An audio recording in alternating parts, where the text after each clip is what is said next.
Africans, African Americans, and all the black folks across the diaspora, let's have a conversation real fast. But watch this first. For an African to visit a European nation, an ordinary African, to visit a European nation is like, let me give you an example my teacher used to use. It's like trying to milk an elephant because of the visa process.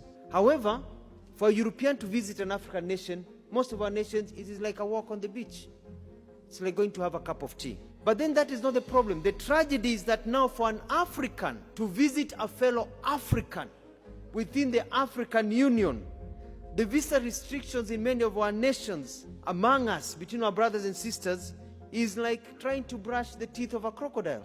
They came, divided us, and they have taught us to keep each other from each other.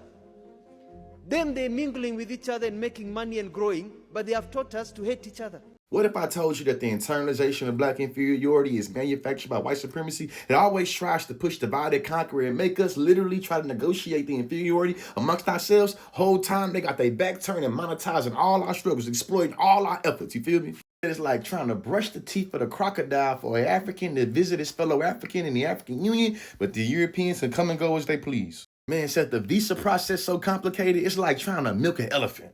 Think about it.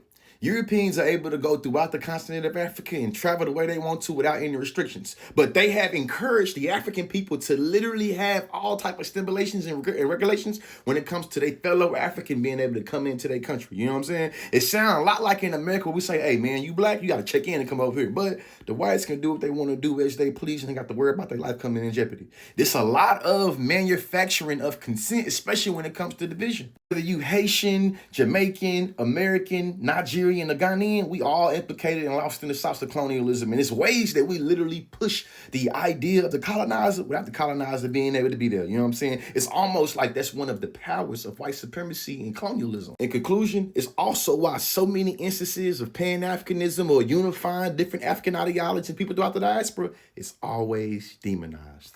Education is elevation.